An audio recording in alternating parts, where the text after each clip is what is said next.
Welcome to What in the Shibal with Susie and Ed. We're just two Asian Americans talking shit about shit. With a lapdog. Yay!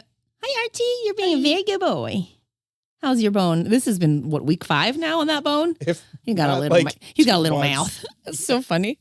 Especially because Colt ate is in like 5 minutes. Dude, he snapped it in half and just swallowed it. Dry swallow. I was like, oh, do you need another one? Fuck. Hi, Ed. How was your week? It was a blur. Oh, okay. Good blur, blad blur. Blah, blah, blah, blah, blah, blah, blah, blah. Count. Let me drink your blood. Bad blur? No, I think I took some time off mostly because of my gout. Ugh, it just hurt so much. Still going on. To stand Sucks, dude. for a while. So I was like, I'm so what? Sorry. I was like, I can make content, but I was like, I'm just gonna take some me time, some mental. When you're physically like compromised, it's so hard to just be in your life. Yeah. Like it's so difficult. Yeah. And especially as a man, because we are weak. Oh my God. I could probably guess if I had gout. Do women get gout? Yeah. Okay. Not as often, but yeah, they do. I'd still be just running around. But anyway. So you think. Women are stronger. For sure. Whatever. For sure. I was working, my baby was basically falling out of my body. I was like, I gotta go to the hospital. But to be honest with you, I have like a pretty decent high tolerance because like I have high pain tolerance. Yeah, sorry. Because I have like a lot of chronic pain, like the gout, I have kidney stones, the back. So like my pain tolerance is pretty high, but oh my God, if I get the flu, I'm like, I'm dying. I don't know what it is about colds and flus. Yeah. Oh my God. Just like the way I roll my eyes when my husband gets a cold, I'm like, I have the same fucking cold. Yeah. I have the literal same cold. Why am I the one making soup? Fuck you. The fever and body chills for some reason just like I'm just like This is why men don't get periods, because the world would fucking shut down every 28 goddamn days. No, every day, because all our cycles would be different. It's true. Every day if you just shut down. But yeah, so I just like mostly sat on my TV. Sat on my TV? That's a weird place. You lose your couch? Yeah. I had to sell it to make rent. No, shit. I sat in front of my TV and I watched Fear the Walking Dead. Because one day I was like, I need something to fill the day. Because I was like, if I sit here and watch a movie or something and it ends, I was like, I'm going to move back to, and like nothing is like more anxiety inducing than looking for something to watch. Yeah. Yeah. I don't know why. Except watching The Walking Dead. That is more anxiety inducing, at least to me. Yeah, no, for sure. But then like, so I was like, Fear the Walking Dead for some reason was like on top 10 on Netflix. So I was like, you know what? I stopped watching after season 3. So I was like, maybe I'll just watch season 4 to see how it is. And oh my God. It's so scary. I know online they hated it, but I thought season 4 and 5 were like so good. Oh, really? Yeah, so like then I sat there and I watched it till the end, which took like 4 or 5 days. And I was like, this is okay. Oh my God. I'm like rotting on my couch, but yes, whatever. Wow, that's intense. The 4 or 5 days of television. I get not even just television, the same show. Yeah, I barely get 4 hours. It wasn't a week. like 20 hours, but it was like at least 6 to 7 hours. All right. That's cool. So yeah, so that's what I mean. It was just like kind of a blur. Okay. And then it ended, and then I was kind of like, that empty feeling when like shows end.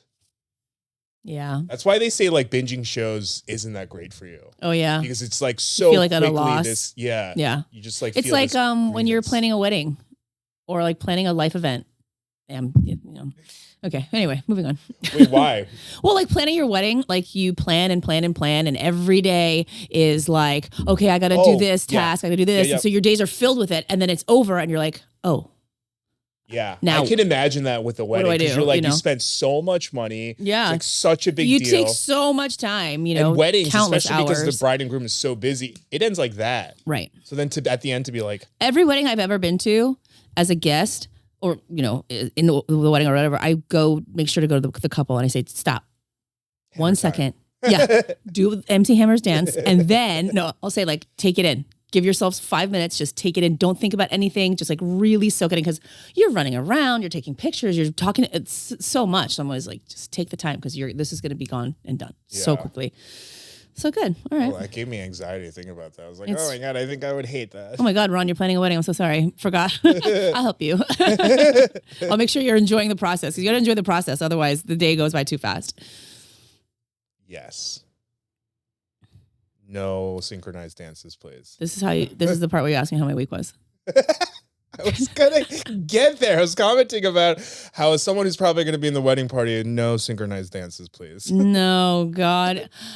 When I planned my wedding, I told the DJ, I said, if you do play any songs that have a dance attached to it, you do not get a tip. And he was I don't mind that. Oh no, like the Macarena or the chicken dance, that was a big no for me. No, not those two, but like the Electric slide was the only one that was permissible. And the new one where it's like cha-cha one? Yeah. The cha-cha slide. People love that one. Okay, but my wedding was 100 years ago, so they didn't have it then. Yeah. Yeah. Definitely not the chick. If they played the I'd be like, you're But done. now that I'm getting older, I'm like, would that have been kind of fun? Depends on what part of the night you played it. Right, that's very true. Like, towards the end, like when everyone's like, This has been a tangent, but anyway. So how was your week, Great. Susie? My week was good. I didn't tell you. My daughter, my eldest, got invited to a very exclusive volleyball clinic to play with girls that are in a very different subcategory of girls. Like these girls are all like really, really good. We didn't think she would get the invite, so she got it. And I'm so fucking stoked. Is that like a state thing, a regional thing? No, it's just for her club, but they're still definitely, echelons to ability. And she was just playing in like the general like clinic. And so we knew that the invites were going to go out for this particular clinic. And they were like, she's been playing so well. She's got such motivation. She really goes for it. So we'd love for her to join us for this clinic. And I was like, oh my God, you did it. And I told her she was so happy. She was so happy and she really earned it. I'm so proud of her.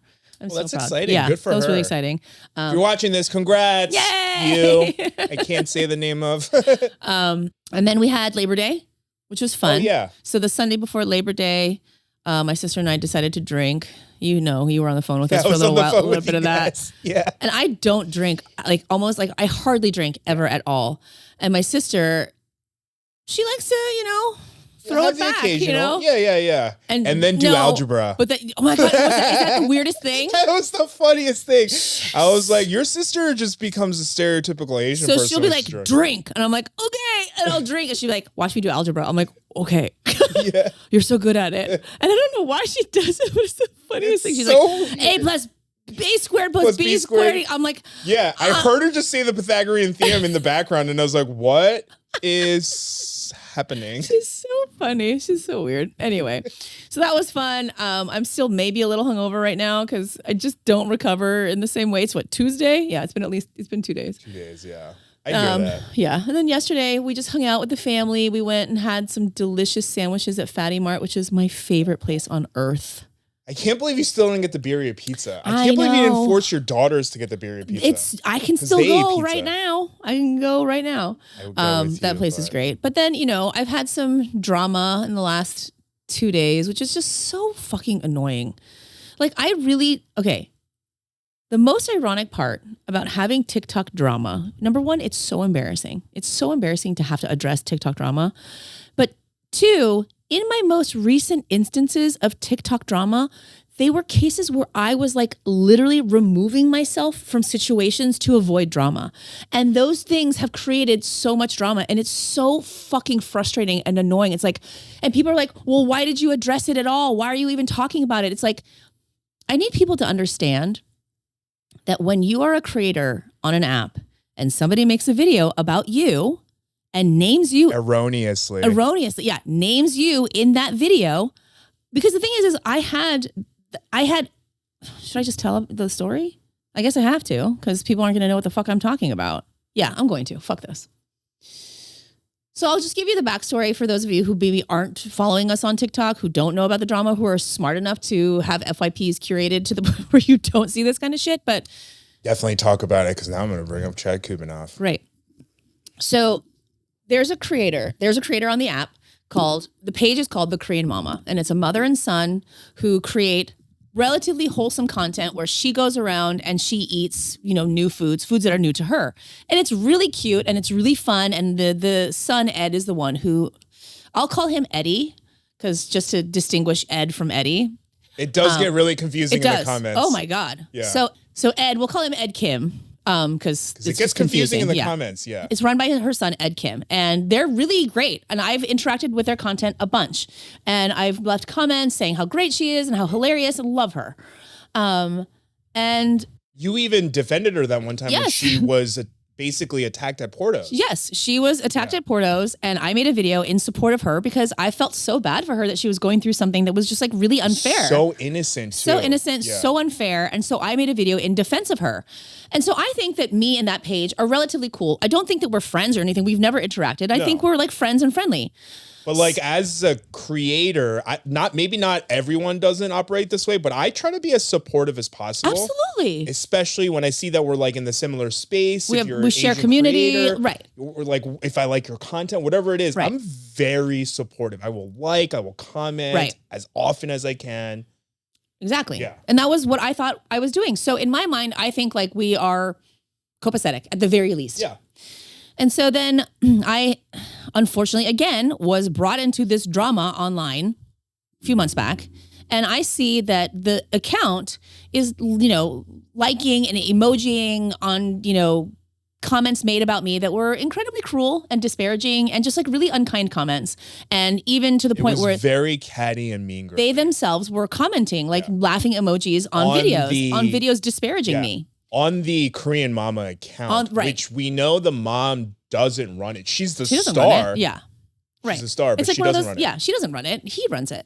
And so I was like, oh, okay, well, I guess he doesn't like me as much as I like them. And it's really painful for me to see somebody that I thought that I was cool with running through comments of people making videos disparaging me and liking them and, laughing at me.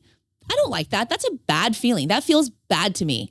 So in an effort to protect my peace and an effort to just kind of distance myself from that, unnecessary drama, I was like, you know what? I'm just going to block them and I'm just going to move on my merry way and not have to, subject myself to that. Like, why do that? Like, you can curate your space however you want. And that's how I did it. I guess in my most recent video where I went to a Korean barbecue restaurant, people were tagging them in my comment section. And I guess he went to see what the tag was about and saw that I had blocked him. And instead of doing any number of things. Oh, dang. I wonder what happened. What did I do? Yeah.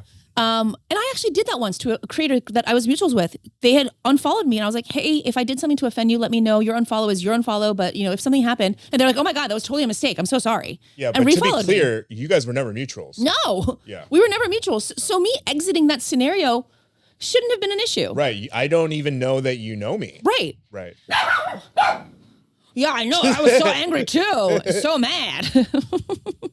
It's just the guy. Okay, buddy. They're so cute. I don't like that. Anyway, back to my bone. Where the fuck was I? So he, instead of doing anything like wondering what happened, reaching out to a mutual of ours that he might know that is a mutual of mine, DMing me on Instagram. Like, he could have done anything. Any number of things. I have my, there are ways to reach me if you really care. If you really care to find out, like you could have reached me. Instagram, where he was not blocked. No, he wasn't. I didn't think to block them on Instagram because I'm never on Instagram. Yep. So I could have easily been reached. But instead of that, he makes this video addressing me blocking him. So much so he green screens the block page on, behind him. So the whole video. Yeah, the whole video. So my name is just hanging up there above him. So then, as will happen on social media, I, out of nowhere, like, this video was not doing a lot because it's a restaurant video. Those videos don't get a lot of views. It was at like maybe 20,000 views. All of a sudden, out of nowhere, I'm at work and I'm getting all of these comments. Why did you tag the Korean Mama? You're so fucking problematic. Anybody that tags a Korean Mama is obviously the fucking problem. And I'm like, what is happening? I had no idea what was going on. And so then I went to my page and I looked and people were like, why would you block them? And I was like, what happened? I was like, why do you know that? Also, why does it matter? Right. I'm allowed to do whatever. Right. Of course. So, but then I was like, how do you know that? How would anybody know that? I wouldn't. So then they're like, he posted a video about it. I'm like, are you fucking serious? Okay, so then I unblock him, go to the video, and he goes on this long-winded, but albeit smiling the entire time, rant about me blocking him. It's okay for you to block me, but I'm so confused. I thought we were cool. Yeah. Oh, you did? Okay. And then he goes into that whole tirade about how like some people block him because like they're just like so triggered by like the good relationship that he has with his mom, and makes this generalization that like Asian people like don't always have this like amazing relationship. Mind you, my name is hanging above him this entire time. And it was like immediately after like blocked, and then like, oh, but this is the reason why like a lot of people have reached out to me. It was just like this weird smugness in his voice. Well, like to segue my thing and to that thing, all the while with your name in the back. Just made no sense, right? So then he goes, oh, and then I guess some people feel some type of way, maybe if they're like a Twinkie or a banana. And I'm like, the fuck? Yeah. Hearing that, watching that part, I was, so the one thing I forgot to mention was this week, that day when we found out, when that happened, I was like doing some video work for like a globally ginormous artist. Oh, so cool. I was like working with him all day. And then I heard about it. And then like, it was like on my way, like right after I was done, got in my car and I like watched the video. And when I heard the part about the Twinkie and the banana, the hairs on my whole body just stood up. And I was like, I was shocked. I was shocked. Did he just shocked. casually just drop that like it was nothing? Nothing. I was like, that's crazy. I was astonished. I was like, if you're a Twinkie or a banana, like who says that still? Number one, like that is such an out of date term. Like who even says that? But to so flippantly use it and like use that against somebody else as to why they don't like you is the whole problem with those words to begin with. All the while talking about how like you're doing so much for the community and everyone's so grateful to be able to like have a surrogate relationship with their mother through you. Like, and then all under the premise of, but you can block whoever you want. Well, then why are you talking about it? Okay, so then I make my video because I have to respond. I am being inundated. Yeah, that's why you had to respond, because people are attacking you. People are attacking me and they don't know why I blocked them. And they shouldn't know why. Especially because their account comes off very wholesome. Yes. Because their videos... She's the nicest lady in the fucking world, dude. Her mom is amazing. His mom is amazing. Sorry. Right. People don't realize that he is the one that runs the show. So this is not directed towards her at all. But I am getting inundated with comments. People are commenting, DMing me, tagging me in videos on like all over the place. And I'm like, okay, at the very least, I just need to make a video explaining why I needed to do that. And just to protect what I needed to protect at the time, where I was feeling very vulnerable because there was a lot going on. And I shouldn't have to explain it, but I did. And I also brought up the fact that calling people within your community something like Twinkie or banana is equivalent to calling somebody a coconut or an Oreo. It is incredibly insulting. It is insulting. What are you saying? Like there's this hierarchy that there are some Asians that are better than others because they're yellow throughout? Or like what's the word? And there is because like what is a qualification to make you Asian enough? Right. Right. Who says whatever it is? Because we sure navigate the world based off of how we present ourselves. And it has been an insult that's been used against me a lot. Yeah, people do that, so much. whatever, especially when I was younger. And, anybody who will align themselves with the idea that it's okay has really lost the plot. Really lost the plot, especially if you're for community. If you're for community and you're for us coming together, then those things and fighting within our own community and creating divisiveness through those terms like FOB or, banana or whatever, that causes a divide. Now, I'm not saying that people who say that with each other amongst friends, I don't say that kind of stuff to my friends. I don't think they would say that to me. I don't anymore. Yeah. Yeah. There was a time when we used to do it, but it was also a time when I was like insecure. But it's also made to be an insult. Right. It is an insult. It's an insult. It's not a compliment, no matter what the context is. But it's like sometimes when you call your friends like, oh, you fucker. Yeah, like, you bitch. You bitch. Yeah. I can call my sister a bitch. Yeah. But if somebody publicly came out and called her a bitch, we have a fucking problem. But I don't really even do that much anymore. You know what I mean? I call my sister a bitch all the time. Yeah, but that's different. You guys sisters are different. that's my relationship with her. You know what I mean? She calls me a bitch all the time too. But that's the thing is like, if you are doing that within your friend group privately, that's one thing. But to put that out there publicly, another thing that does is it gives tacit permission to people outside of our community to use that against us too. Yes. Oh, well, you guys are calling each other that, so shouldn't that be okay? Which is exactly absolutely not my point. Because like my thing is that like if something that you say publicly, especially as a public figure, can be used, seen and heard by kids and then weaponized against another kid. Right. That's goes against the whole point of why we should be doing this. Sure. Because we went through that. Of course. And like, if we're perpetuating that to continue to happen, then like, what are we really doing here? And of course, there's something to say about the like reclamation of words. Like if you want to reclaim the word for your community, that's fine. But that has to be an effort, a concerted effort. Right. You don't just throw that at somebody and be like, okay, we're like, no, you don't do that because you don't know how that person feels about that. Even in the context of how he used it,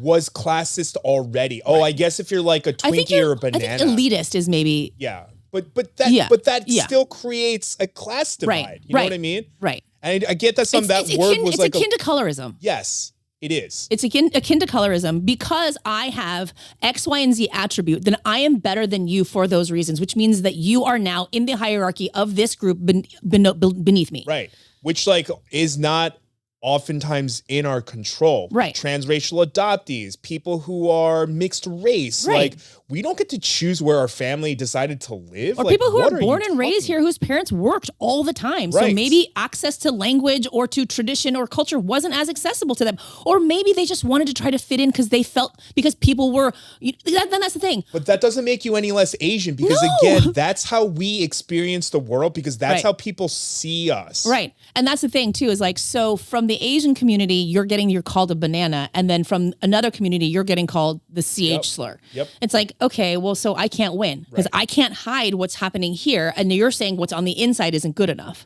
You know what I mean? So it's like, so it's for him to wield those words so flippantly, obviously I had to address that in my video.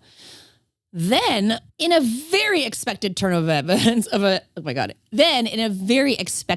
events he makes the most snarky, condescending, belittling, demeaning, backhanded video I've ever seen anybody make. Which is wild because in your response video, you were like, you hurt my feelings. Right. I know. I was like, I felt hurt by you. I felt like you were saying and doing things that I needed to literally protect myself from. And I did that. And in response to that, instead of like, hey, I'm sorry I hurt your feelings, that's on me. That could have literally been it. You made a 5-minute fucking video doing all of that all over again, bringing up things that had completely unrelated things, just so you could make what point? Just to further prove to me that the reason I blocked you was completely justified. Every feeling that I had, every little twinge of doubt, every little, I don't know about this guy, was confirmed with that second video. Those feelings about Ed Kim were completely validated with that video. I sat there with a pit in my stomach. No, maybe not a pit. It felt like a ball of fire. Oh, that might have been all the wine that I drank. Nonetheless, I felt a searing heat in my stomach. I was like, and it is taking a lot for me to not really say how I feel. Because I know public opinion of me is that I'm the bully, I'm the bad guy. Because you're an assertive woman. I'm the one starting drama. Tale as old as time. Right. God, especially coming out of an Asian woman's face, it is not tolerated by many people. No. So now I have to think, which is so stifling. It's so stifling because I don't get to share my opinions as freely. I don't get to make this like backhanded video about them. And it was, it's been really frustrating. And for him to like dredge up things that have nothing to do with him. Well, no, it's just like that second video was like really disappointing to see because he made so many assumptions. Oh yeah. About like even in the first video, like relationships with your mother and Oh my God. The part that really pissed me off was you're not good enough for who? Your parents? Do you live for your parents? You should live for yourself. What the fuck are you talking about? Who the fuck are you talking to? I mean, but we're also talking about, that makes a lot of sense coming from him because like, A lot of people like your mom. The facade is that they're so wholesome, but the problem and I'm going to talk about my problem with Ed Kim too. Let's fucking go. That's part of it. But for me, the part that bothers me the most is she works full-time job. I think she literally just yesterday switched to part-time, but she works a full-time job as a card dealer, as a casino, which means that she's standing on her feet all day long. But Ed Kim decided to quit jobs and stuff to make this his full-time career. And to me, I don't know, maybe it's just like the fact that I'm a single, only child from a single mother or whatever, but like, or the Asian part of me, I don't know what it is. But like, weird. You guys are both named Ed. Yeah. But if that, yeah, there's even more, weird which parallels. is the crazy part. Okay. I'm going to get into that. But like, but if that was the dynamic I had with my mom, where we're making videos together and making money, and the account is named after my mother, I would tell my mom, no, you quit your job. Right. Of course. Oh, no. I think I'm getting emotional because that's just like wanting to provide for my mom is like all I've ever wanted to do. I would tell her like, you quit your job. I'll work my job. I'll do all the editing. Right. We'll do it together. You know what I mean? Like you deserve to quit your job first because you raised me.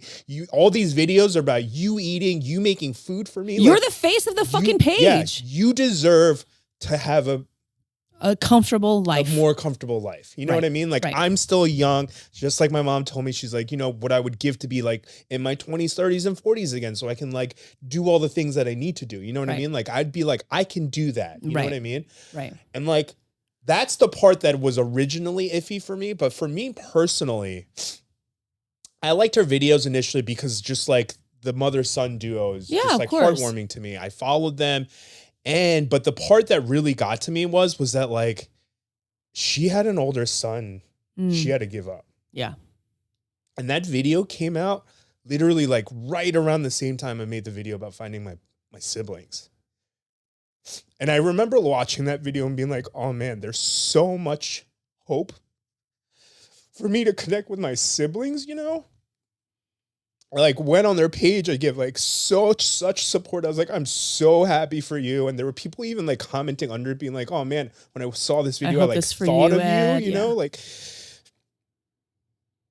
and then after the recent drama from a couple months ago, I made that video about Chad Kubanoff. Remember, that white guy who's married to Love the Vietnamese. You long time or Me So Hungry. I made that Me So Hungry video. And, when Chad Kubanoff, and like that video wasn't even just about the Me So Hungry, it was, but it was mostly about me criticizing his like response to someone being like, hey man, that's kind of an offensive thing. They were really nice about it, instead of being scathing. And he just like gaslit them. And I was like, hey man, as someone who's married to a Vietnamese woman, has Vietnamese kids, I was like, you need to understand that literally came out of a movie based on the Vietnamese War, degrading Vietnamese women. And like, I know Asian women who have been assaulted hearing that, you know what I mean? I'm one of them. Close to being assaulted hearing that and being like, feeling unsafe. So I was just like, you just need to be aware of this.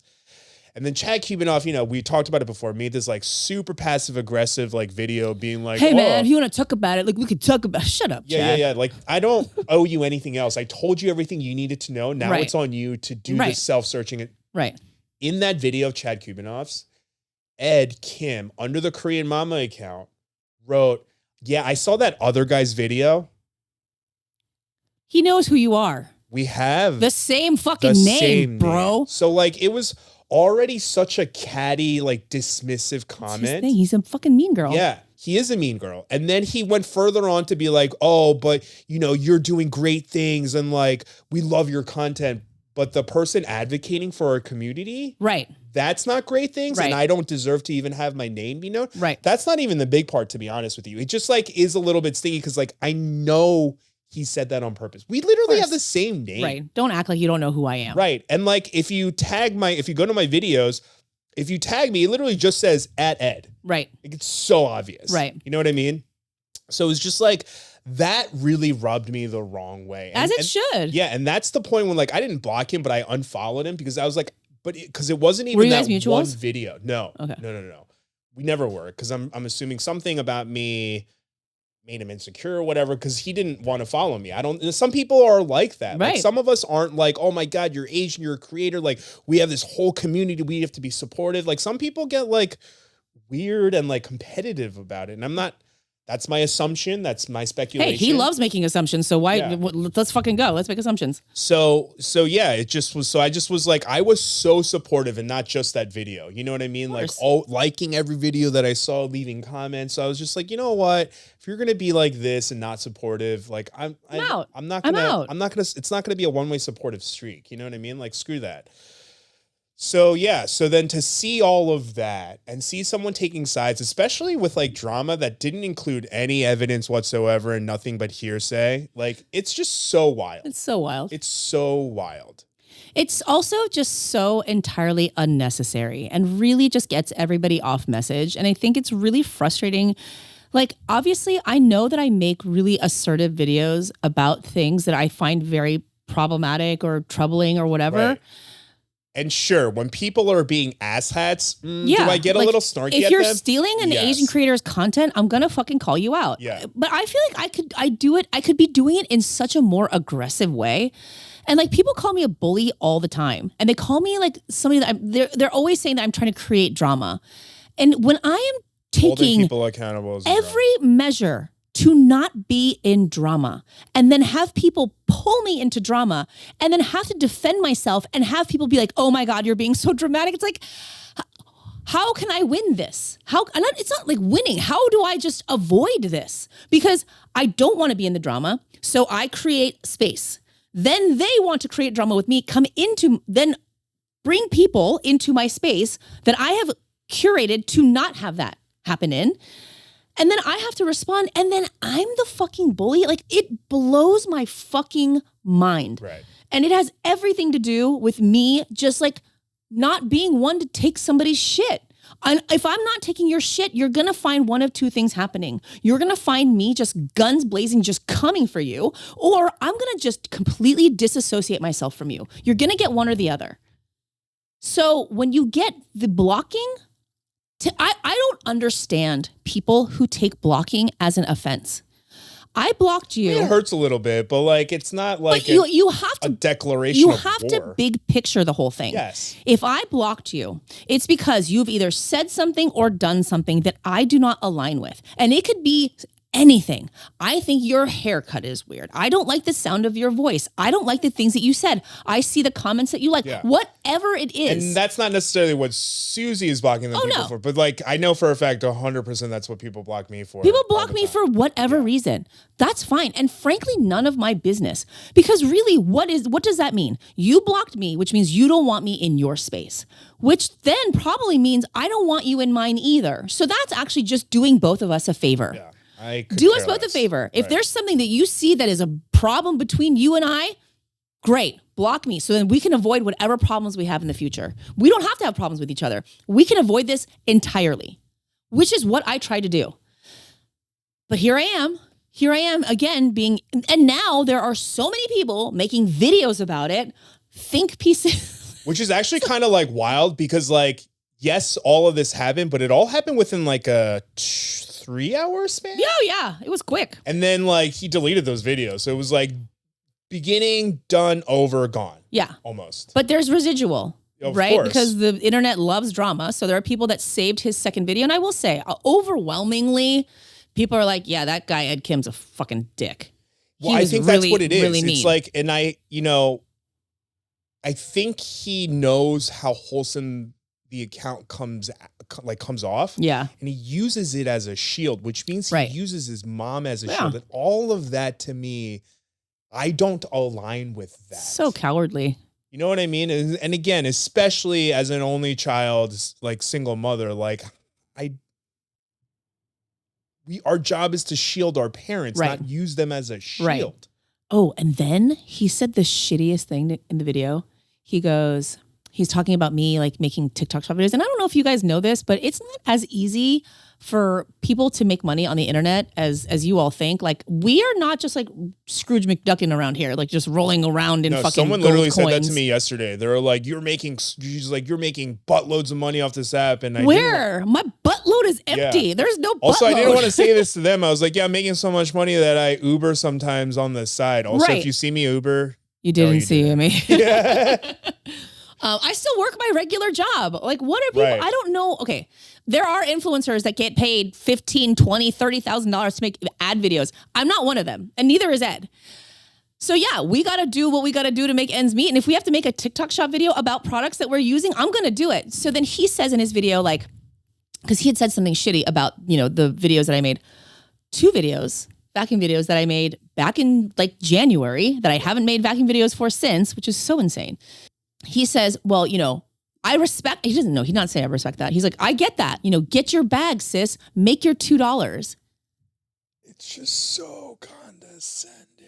It's so insulting. So catty. And I'm sorry. I guess I could maybe take a page out of your book and exploit my mom for money instead, but I don't. Also, like, just to set the record straight, Susie wasn't selling a flawed vacuum knowingly. No, my vacuum still works. No, hers still works. Granted, is it a Dyson? No. But that's why it costs $89. Right, you're paying $89 for it, which is literally a tenth of the price. And for a tenth of the price, I don't think you can see it. I think it's right off frame. It's literally right there. And she has another one inside of the house. I bought one for my dad. Yeah, there's one for her dad. There's one in her fucking business. Yeah. Like, I can attest to all of this. It's a good vacuum for what you got. Yeah, it's $80. It's $80. $89. And for him to belittle people's ability to earn an income, again, is so elitist. I think it's even beyond elitism. I mean, it is. I'm not saying that. I think it's that, and I think it's also driven by insecurity because, like, not to, put his stuff out there, but, like, Ed Kim posted, like, couple months ago about how, content creation isn't making as much money as he thought. He's, he did that? He said looking that? for a job. Oh, I didn't know what I mean? that. So I want to say that there's like he's projecting. Right. That's what I'm saying. That makes like a lot of times that's what it is. Projection or confessions. Yeah. I'm going to get that tattooed on me. I'm just kidding. This is 10th. It's been a while. It has been a while. But this is like the 10th time that sleeves of quotes. Susie was like, I'm going to get that tattoo. And I'm like, no, you're not. Exactly. And that actually makes a lot more sense now that you say that's where this is coming from. But like, for somebody to belittle somebody's ability or method of making an income for their family is such a low blow. It's such a low blow. And I feel like this is like an episode of Scooby-Doo where like the bad guy was unmasked at the end. Cause so many people are like, oh my God, I would have never thought. Also to do that in like this economy. Yeah. In this economy to make fun of people for like everyone is literally struggling. Yeah. I got 2 kids, man. You think my business is making money hand over fist? It's not. Right. At all. We're in some serious conversations about, even keeping the business, to be honest. So it's hard. It's really hard making a living. And it's hard just trying to keep your fucking head above water. Yeah. And so for him to do that, not again. To sound like a millennial. But adulting is hard. As a Gen X, I would never fucking say that. You kind of just did, though. I said life is hard. Yeah, pull yourself up by your bootstraps. That's something my generation would say. But that's what I'm trying to do. I'm trying to find whatever means I can to provide the life for my family that I want to provide for them. Yes. And how he makes videos with his mom does the same thing. He literally supports himself and his mother in content creation. And whether in that order. What? I said in that order. Yeah. And if I think that he's exploiting his mom or his relationship with his mom, I don't even know that I do. But like, if that's your goal, if that's your objective, if that's your means, fine, do it. And I really hate that we even talked about this for this long, but like I will say this one part is that, God damn it, did I lose it while saying that? Oh, it just fell right out. Maybe if I keep rambling, it'll come back to you. Well, I think the reason we're dedicating so much time to it is because I think, see, you got it. Go. is that the one part that really bothers me is that like people are like, oh my God, you guys are so dramatic. And people are like, oh my God, Ed, not you. Cause like I made that video about being like, hey, this is why Twinkie and banana are bad terms. So many people don't know. Yeah. And people were like, oh my God, why are you being involved in the drama? And I was like, I'm like barely adjacent to the drama. I just watched that video and I was like, ooh, because he then doubled down. In that second video, he was like, I don't think it's negative. He's like, me and my friends call it all the time. And I'm not your fucking friend. And that's why he went on that rant about like, why does it even trigger you? Like, who are you even like living for? Who are you trying to be enough for? Yeah. Maybe you've had some trauma. Bitch, fuck you. Yeah. So. Oh, great. We've got a write-in. Yeah. We're gonna segue that smooth segue into. But real quick is just that I was like, you know, like, this one isn't drama, but two, if you listen to this part of the podcast where I literally have my own problems with Ed Kim, I could have easily made a video about that. That would have been drama. Yeah.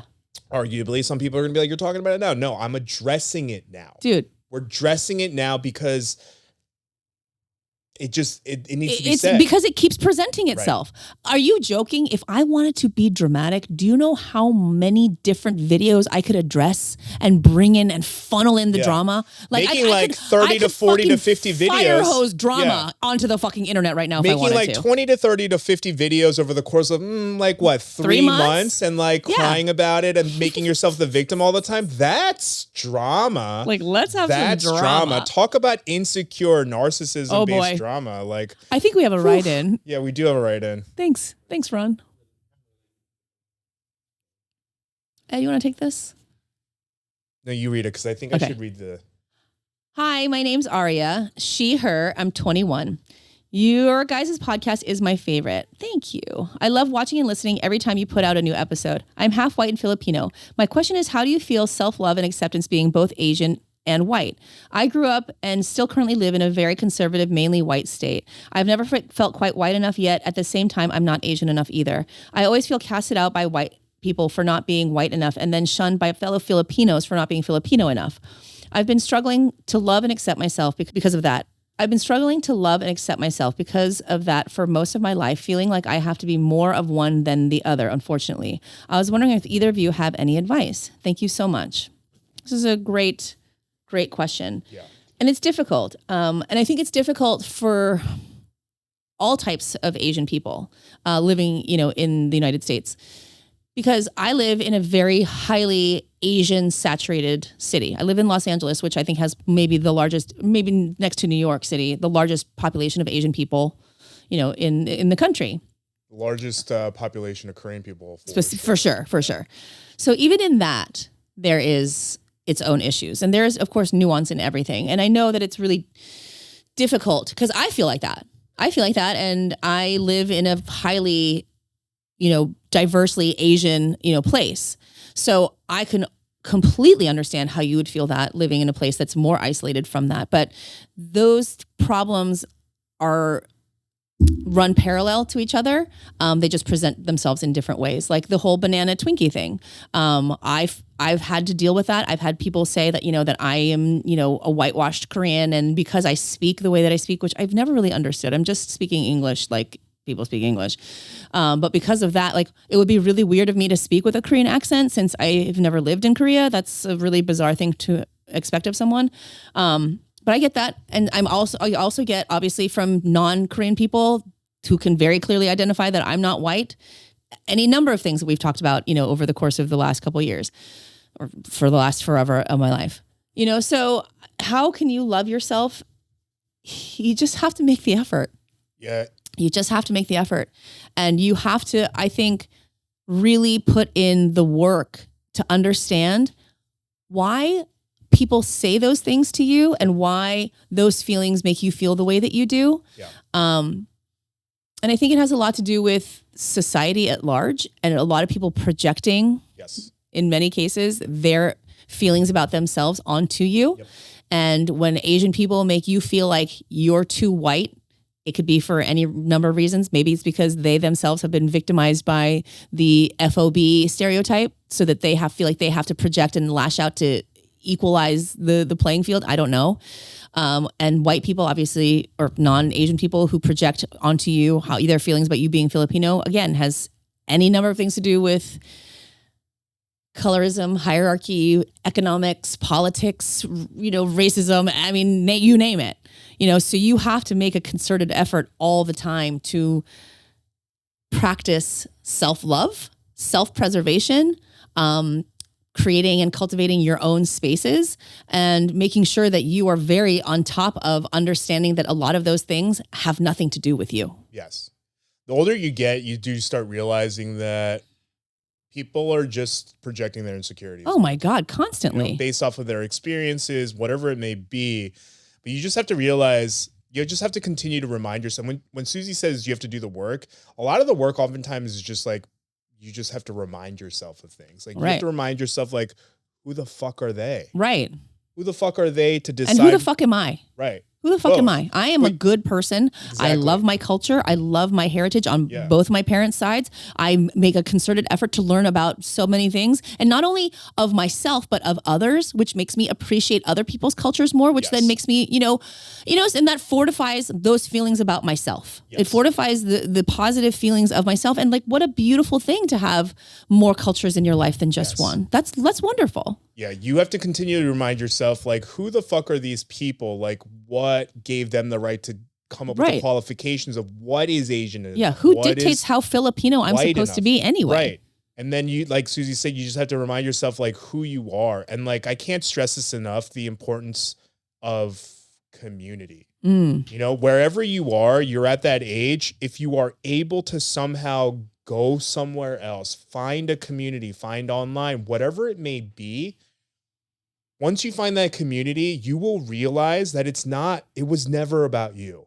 It was always about them and whatever they went through and their inadequacies and whatever it is. Right. Just remind yourself that you're good enough and focus on the things that make you happy and cultivate that. Because having to put somebody down in an effort to make yourself feel better, like people say that on the schoolyard.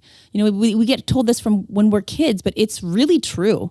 Somebody that has to like make you feel bad about yourself really says everything you need to know about them. Damn. So if you can literally or figuratively block those people if that's something you feel like you need to do. And how you choose to block those people can be entirely up to you. But and you can do whatever you need to remind yourself. For instance, like I give myself tattoos. Each of these tattoos are reminders that I have for myself. Mm-hmm. You know what I mean? Like to be strong, to be humble, to be able to adapt, whatever it is, to like think of my parents and my grandma, like whatever it is, like whatever reminders you need. Right. Just make sure you work on that consistently, because Aria, you are enough and nobody can ever take that away from you except yourself. That was very self-helpy. I have my moments. But anyway, enough about that situation. Yeah. It's been so, God. And it's really exhausting. People don't understand. No, it's literally mentally tolling. Mentally, I'm just like, I'm over it. Yeah, it's a lot, because like I don't think a lot of people realize there was some statistic, and I'm just like, going off of memory here, but it was something like 85% of people don't view people online as real people. Yeah, that sounds like an accurate statistic. No, it is. And you can tell if you read the comments, people are just pick apart the most ridiculous things, or just like comment and like hate on you. But again, I know reading them, it has nothing to do with me. It has to do with how whatever they're watching or whoever they're watching is making them triggered from their insecurities or their own experiences. When people say that like I'm a bully or that I'm so full of myself, I'm like, what does that, what? Yeah. Yeah, well, there's a couple people who are like... I hate Soogia is a comment I've seen more than once. And I'm like, you hate me? That's too much. You shouldn't invest so much of your emotional resources to hate me. You don't know me. To hate me is a lot. You can think I'm annoying and like you can like not like me, but to hate me? Come on. That's too much. Yeah, unless you're like that, person who stole matcha content or something, like she might hate you. That's the thing is like, you shouldn't hate me. You should hate that you've been exposed for what you did. Yeah. and try to rectify that. Example, projection. Exactly. Yeah. You're projecting that you hate me because you hate that I told you something that was negative about yourself. Yeah. I get it. Or like since yesterday, there's been comments of people being like calling me you're a lapdog. And I'm like, I literally laugh at those because I'm like, I laugh. Oh, you've never had a friend before. Well, then I feel bad because I'm like, I think they're projecting because like they don't have that friend support system. Right. And like they were probably in a scenario where they like could have used backup and they didn't have any. Oh, well. You know what I mean? Well, so maybe because you're a shit person. Yeah. I mean, if you focus... the kind of shit person that leaves troll comments on the internet. Work on that. Instead of finding a friend. You know what I mean? So, yeah. We have another write-in. This is a update. Ooh, I love I think it's a two-part update. There's like an update, but then there's also a question. So they wrote two parts. The first one is, hi, Wits team. Hello, M. I wrote an Am I the Asshole a while back and listened to it on the podcast and saw the video clip on TikTok and could barely open the comment section because of the anxiety it gave me. Being vulnerable online is not easy. I had to stop reading after like 2 comments. I can see why folks like Simone Biles have mental health challenges with all the pressure, and I'm sure that's a whole nother level I'll obviously never understand. The internet and media pressure / response is rough. How do you guys do it? Soogia and Ed, you guys have so many followers and comments when you post. How do you develop the mental toughness and perseverance to handle the vitriol on the internet? Thanks in advance, M. Yeah. I try to stay out of the comments. Oh, you do?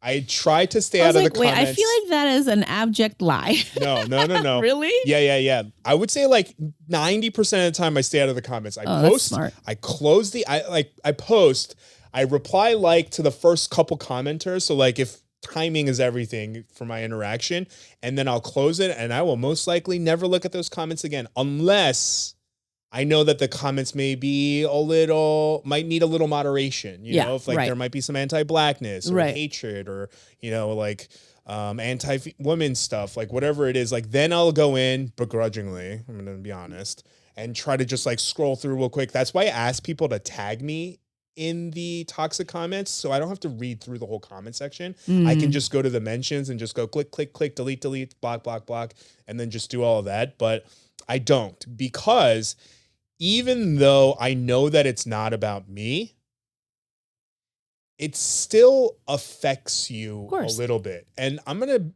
to be a little vulnerable here because like I don't like to be vulnerable, but like whatever the recent stress is, I developed for the first time stress-related alopecia on the side of my head. It's not that bad. It's not that bad, but and it's a little lower. I'm like, it's not that bad. It's not that bad. Yeah. I'm okay. Yeah.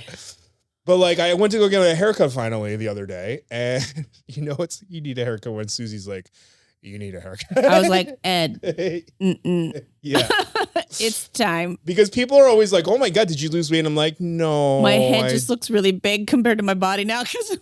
Yeah, whenever my hair gets long, it sticks out like this. And I don't know what it is. It's like an optical illusion. I just look like I gained 10 pounds on my face.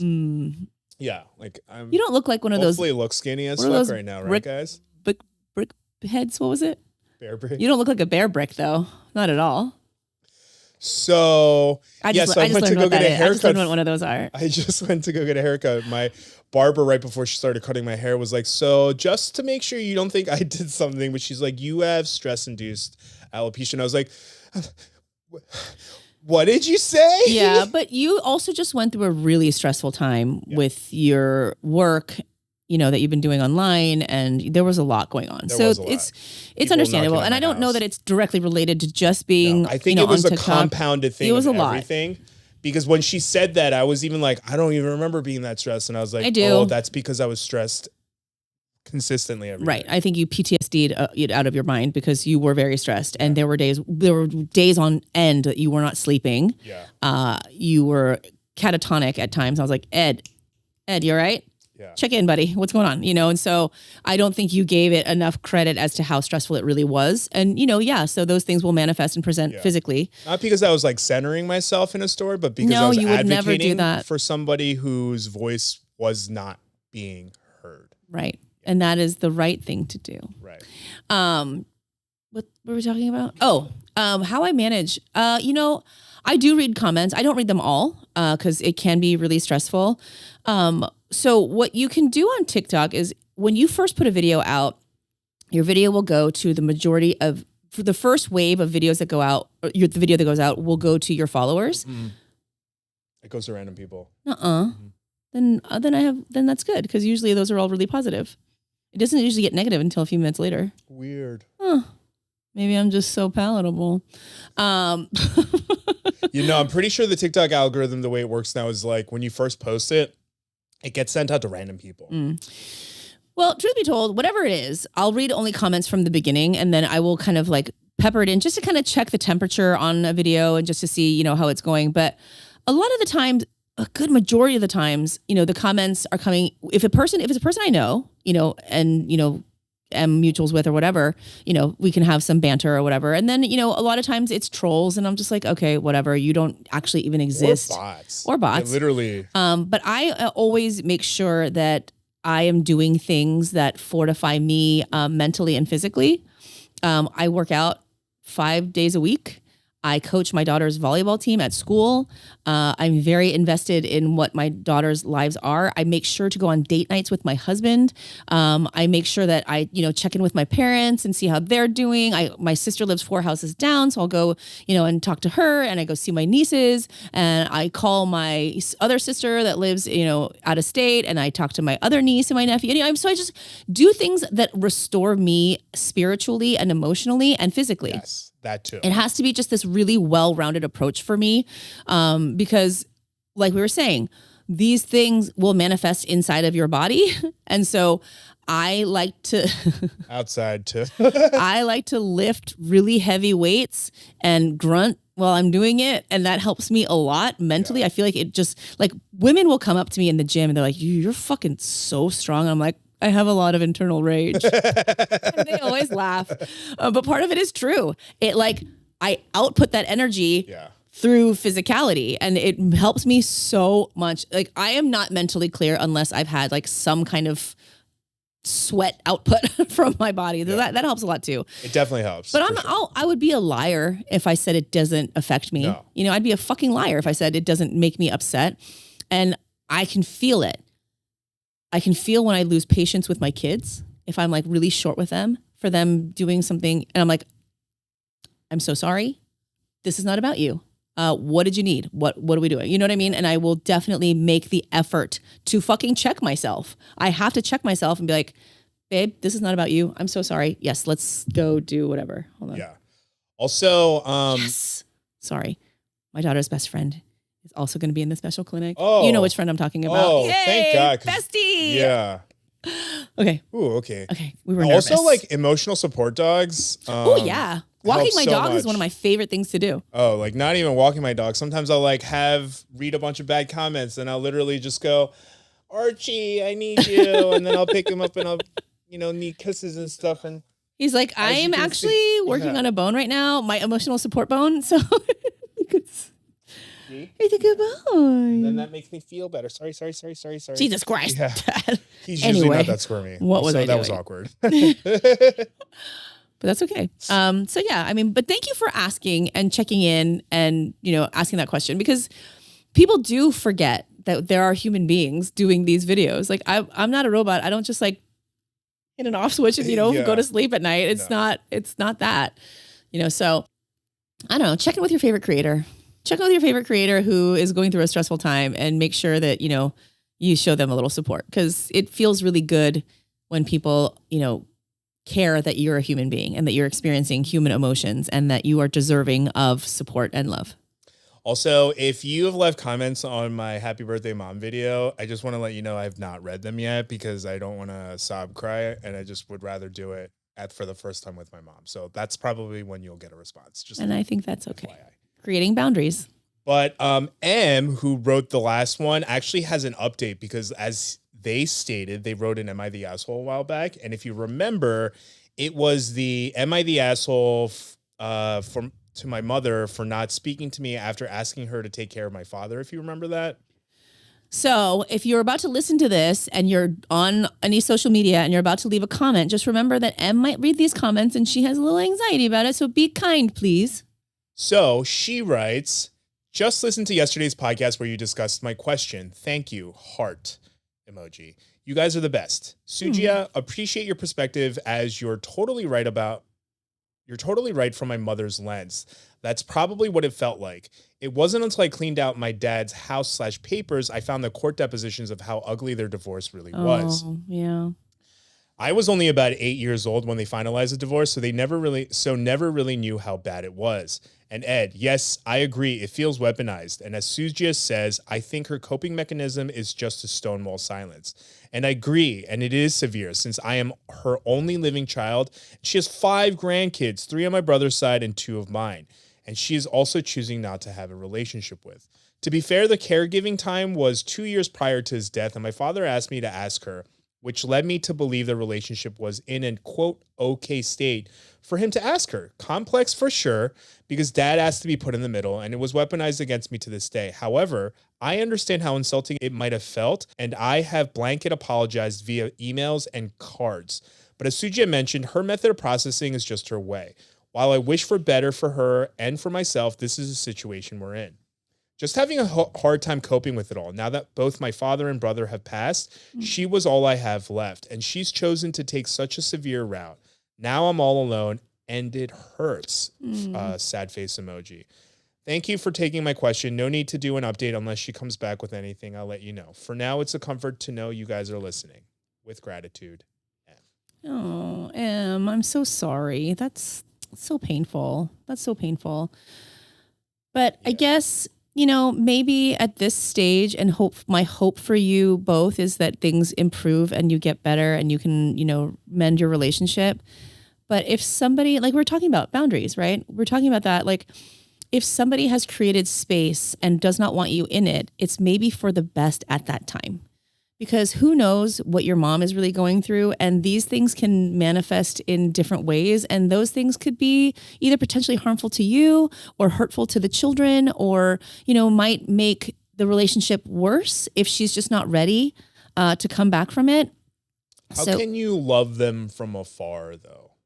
Where, like, in which direction? Like birthday cards and stuff. Like, is that crossing a boundary? It depends. It really is difficult, right? Because if I'm writing cards and sending messages, that is not being respectful to the boundary of me not wanting to communicate with you. But there will be some people who will say, you didn't even try, so. Well, like, because in my head, I feel like for me, I would want to know if it was never even, copacetic again. Like I would feel more comfortable knowing that, like, I at least made some efforts. Like I did all that I could. Well, like, is that going to make it worse? But is that selfish? That's what I'm saying. Yeah. Is that selfish? Is that selfish to say, like, I did everything I could and you rejected it. This is all your fault. When really, fair. I just wanted a boundary and I needed space and time, and you couldn't respect that. And that makes me feel like this is part of the problem. If I say I don't want to speak to you for X amount of time and you are insistent that you want to breach that boundary with me, then I guess you don't respect me in the way that I would want you to. So that, that makes a lot of sense too. A very tough grown-up decision. It is. Adulting is hard. But I understand the position you're in, Em, and I really do sympathize with how painful that must be. Knowing that all you want to do is, share a relationship with your mother, and not being able to do that must be really so difficult. Yep. So difficult. But to go off of your point, actually, now that I think about it, it might be better in the long run. Because, like, if she even tries to reconcile it now, you guys might have, like, an awkward relationship for the rest of her life. Whereas, like, maybe she takes a little bit of time, couple years, whatever it may be, and then maybe if she comes back, maybe she'll be in a better state where you guys can have a more fulfilling relationship, right? Or not. But we don't know. I mean, you don't want to put right. you don't want to, live with expectations, because, like, expectations do nothing but just ruin everything. Right. Well, here's the thing too is, no, now the thought fell out of my brain. Hold on. It's coming back. Okay. Oh, well, because then of course there's the question of human mortality, right? She's your mother. She's not going to be young forever. you do start to feel the squeeze of like, oh, I'm not going to be here forever. Am I wasting my time doing this, holding this grudge, being angry about this when I should be with my grandchildren? So maybe that will play into it eventually, because I really hope as I am, getting older, I'm starting to feel like, oh God, I have such limited time with these people, and who knows how many days left are with these people. And I want to do what I can to make sure that they're all in my life and know how much I love them. So sometimes that can be a catalyst. But I feel like it might help to just let her feel like the ball is in her court. Let her feel like she has some control over the situation, because she might not have felt that way during her marriage with her ex-husband, your father. And that, who knows? Who knows? There's so many reasons why somebody goes radio silent. It could also not be about you. Maybe this is just her way of grieving. Yeah. You don't know. Yeah, because she's suffered loss too. Yeah. The grief of losing a child, I cannot even wrap my head around. And then the grief of losing, a loved one, a former loved one, has got to be really hard. Yeah. And then, that whole exchange where, you asked her to be his caregiver, that must have been really hard. So I know it's painful for you, but it's painful for her too. So just give her a little space. Give her a little space is what I would advise. It's hard and it's sad, but you can find, I bet you can do things to make her know that you are thinking of her. Like take pictures of the kids, save them in a keepsake box, write her a letter maybe once a week, detailing the week in case. I guess you could do letters, but not give them to her until she's ready. Just say, I was thinking about you, and you missed this really big thing in my son's life or daughter or whomever, and I wanted to make sure that you knew about it. So I wrote you a letter every week, just kind of giving you updates, or once a month or whatever, updating you on what was going on because you missed it, or you weren't there, and so I want to make sure you feel like you were there in some way. Try that. Yeah, that's actually cool. I like that idea. Yeah. Thanks. I sometimes have good ideas because I think about mom mortality all the time. Yeah, same. I mean, you're talking to someone who tells her mom, like, I may only see you 8 times or something more because you live on the other side. I do that with my dogs every day. I'm like, Jilly, don't die. Yeah. You don't ever die, okay? Those videos don't die on me. Yeah, those videos where people are like, my toxic trait is mourning my alive dog. I do that. Yeah. I do that all the time. I was laying with Jilly in the pluffle the other day just crying because I know it's like one of us is going to have to watch the other one die, Jilly. It'd be terrible. So yeah, just be a little... Be all right. What was that? Be a little crazy. Mindful was where I was going. Or crazy. Be demure. Thanks, Jules. Don't be a manure. That's for sure. A manure? Anyway, that's the end of this episode. Yeah, well, we want to thank you so much for joining us. Was it Aria and M? What were the names? Aria and M. Okay. Yeah, we want to thank Aria and M for writing in. Thank you all for listening or watching. You can find us on our socials. You can find me at Soogia1 on TikTok and Instagram. Leave me a nice comment if you scroll by. I would like that. I would like that too. I'm at Etch a Sketch with a J. I appreciate the positive comments, but I may not see them unless you post right away. Otherwise, I guess leave them anyway to outweigh out all the negative comments, just in case I do read them. Or don't. No pressure. All right. Sorry. But you can find me at Etch a Sketch with a J. This little guy is at Archie and Colt on Instagram. You can find the podcast at What in the Shibal. That's Shibal. If you would like to write in with any stories, any advice, am I the assholes? Update us on previous questions or write-ins that you've had before. Whatever. I love it. Yeah. Write that to What in the Shibal. That's Shibal at gmail.com. If you are listening to the podcast, know that there is a video version available on YouTube. And also, if you would like to help us keep this podcast sustainable, join our Patreon. Also, if you are watching the video, make sure you like, subscribe, and ring the notification bell. Ding. Otherwise, thank you for joining us. We love you all, and we'll see you on the next one. Okay, bye. Bye.